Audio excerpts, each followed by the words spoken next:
and all of that we have to shut down. That's right. You close off whole refining trains, as we call them, at the refineries and convert them one at a time and bring things over. It's not going to change. Laborious. It's very laborious. It's a very time-consuming process. Maxine, you're on 770. Hello. You know, several weeks ago, I heard on the news that Russia, who is building up their military, was harassing us and Canada about some small islands up north. And Canada, the latest news was, refused to give them the islands.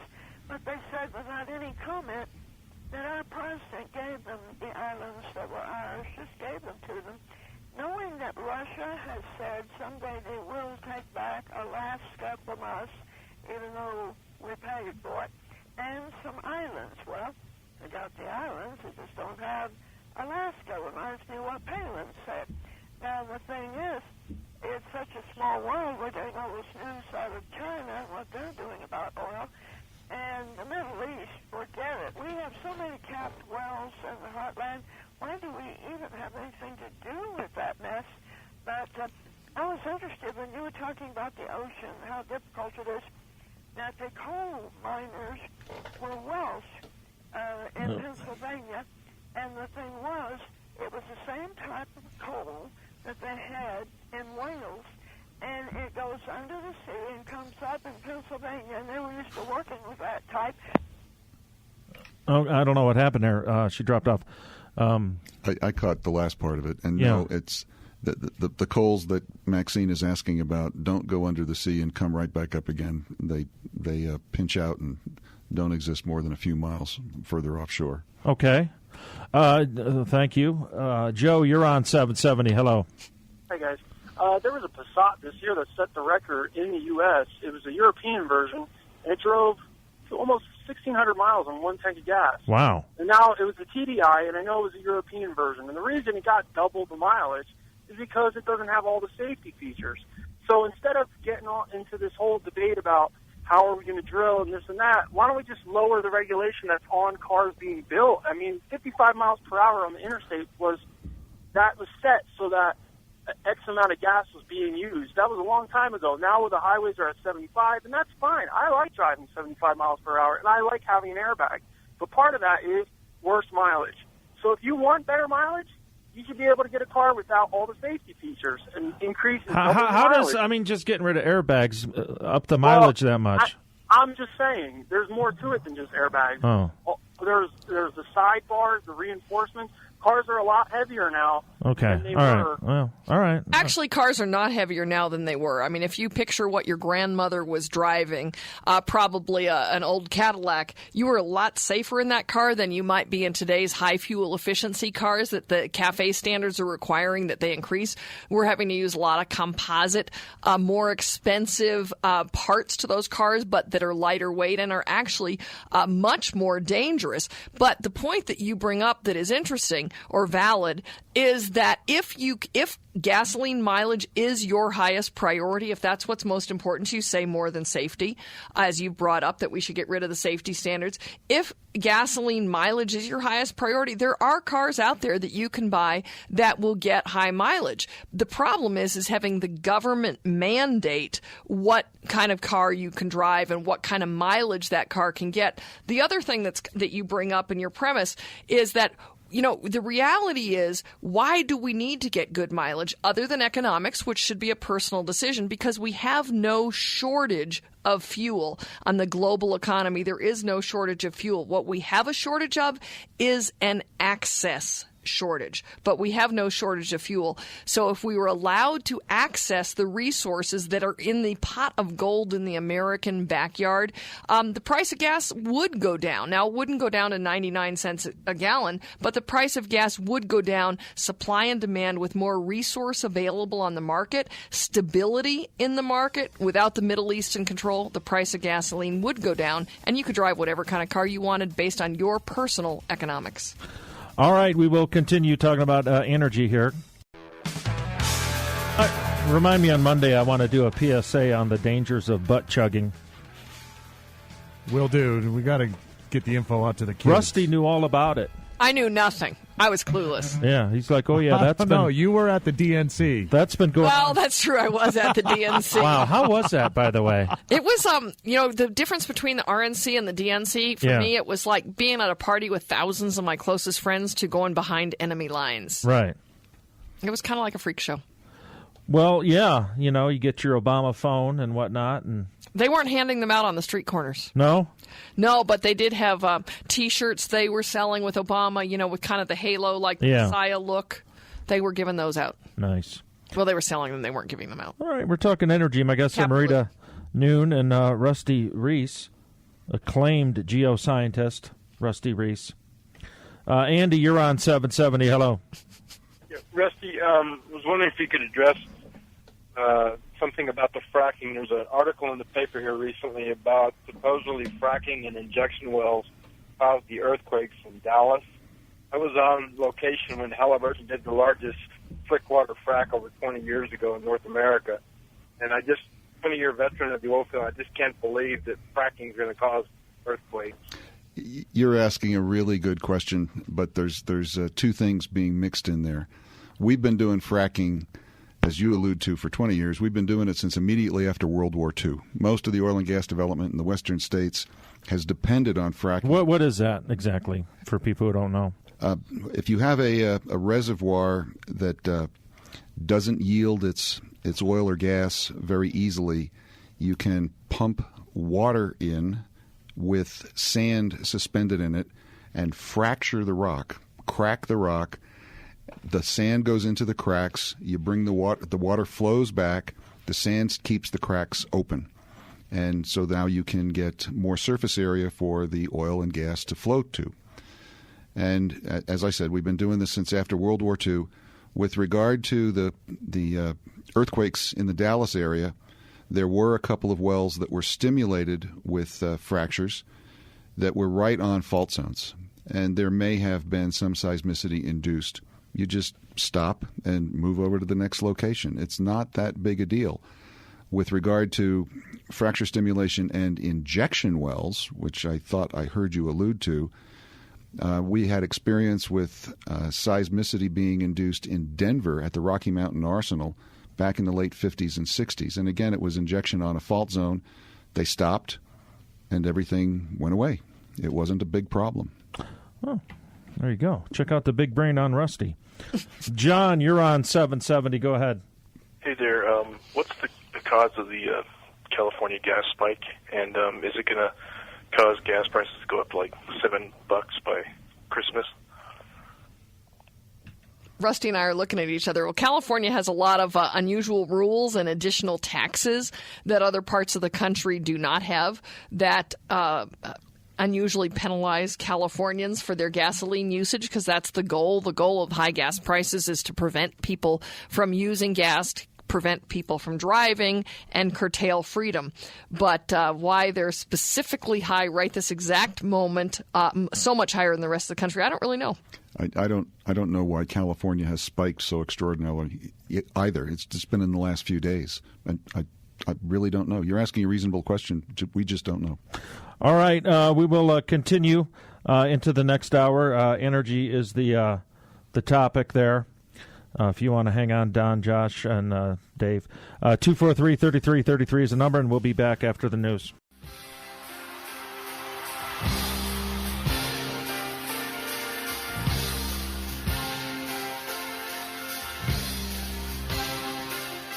This is New Mexico's news and talk leader, and this is the award-winning Jim Villanucci Show on 770 KKOB. All right, the topic is energy. My guests are Marita Noon and Rusty Rees, who's a geoscientist, geologist, geochemist, and been teaching at Rice University for 27 years, and is an expert in economic geology, biogeochemistry, isotope geochemistry, uranium ore deposits, sequence stratigraphy. What is that? What is the sequence stratigraphy?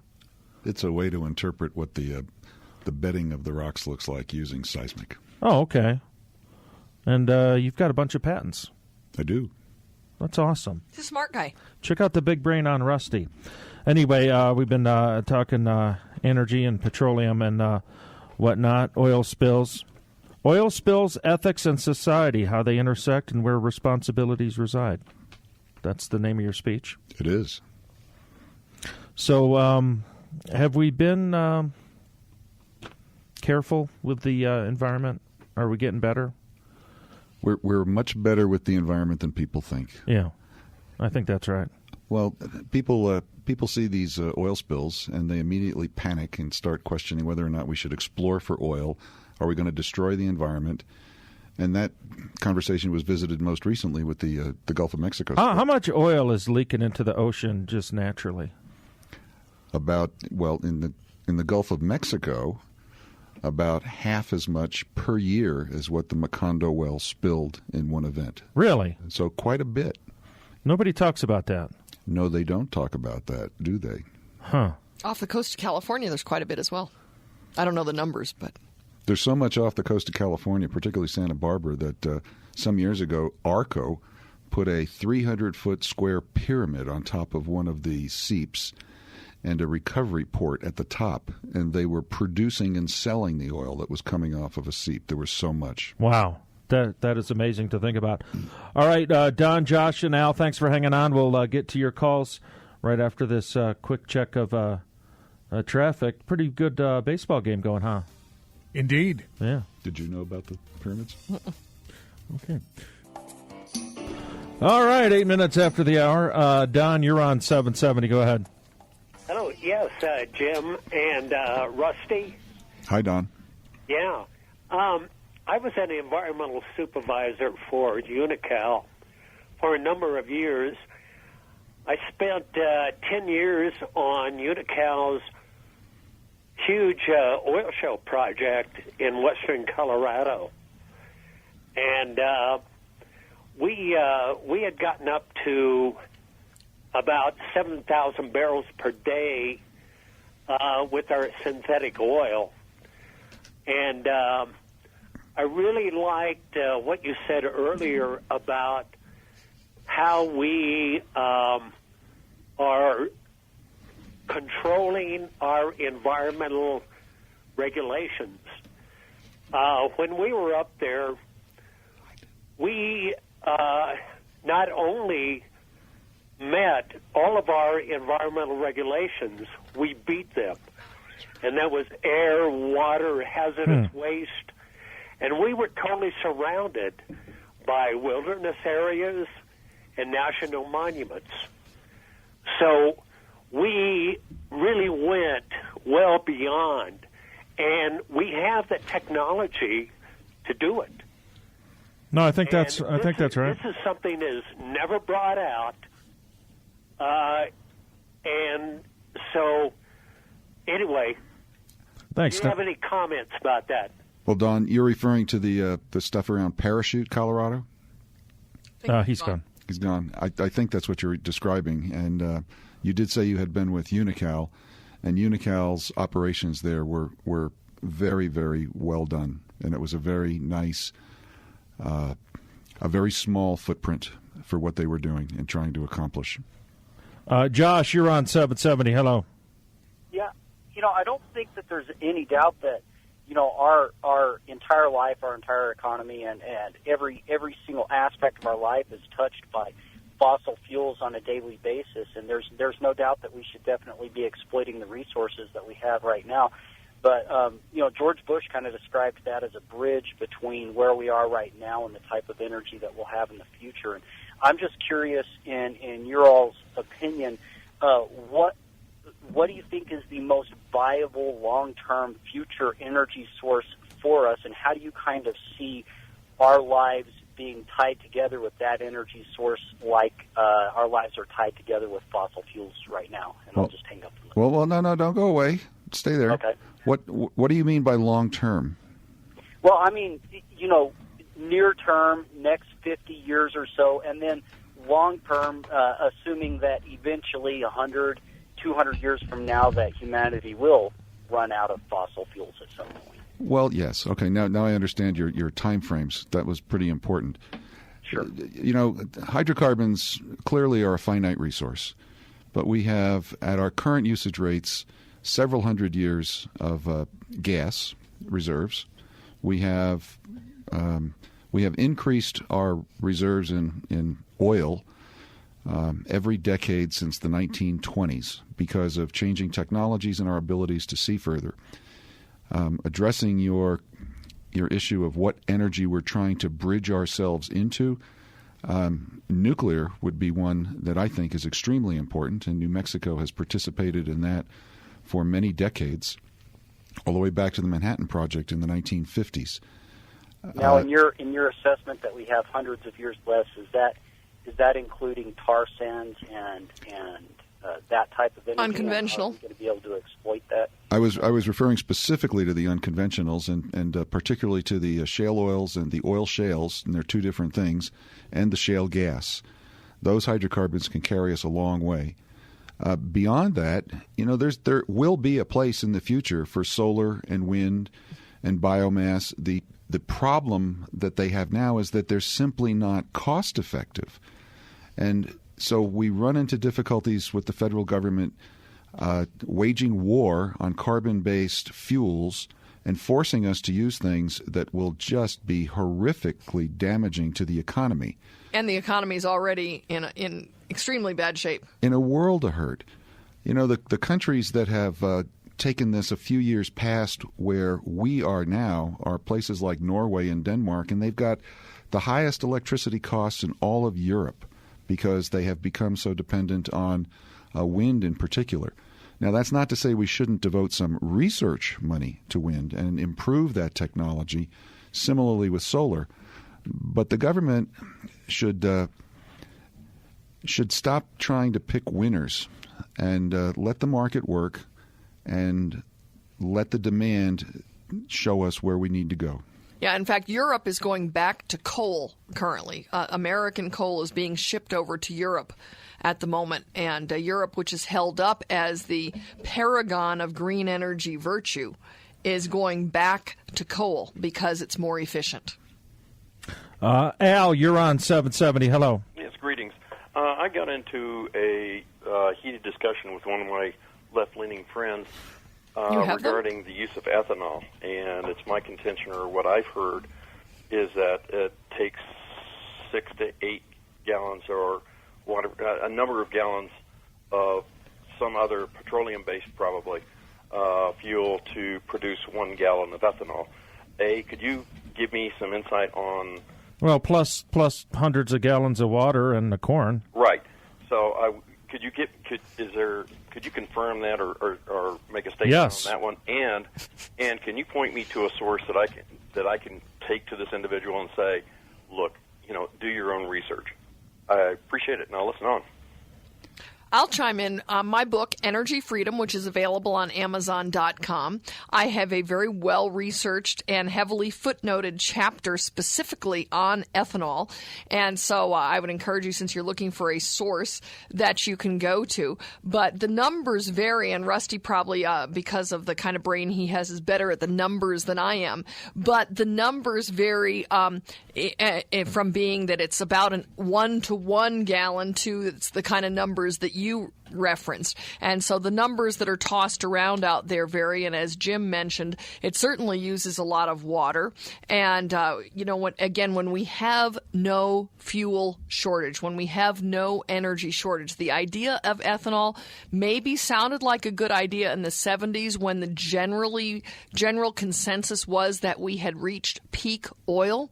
But specifically in the last few years with the use of horizontal hydraulic fracturing, we have totally turned around the entire paradigm of energy in the United States. So when you realize that we have such abundant resources, the thought of taking food and turning it into fuel is a foolish idea.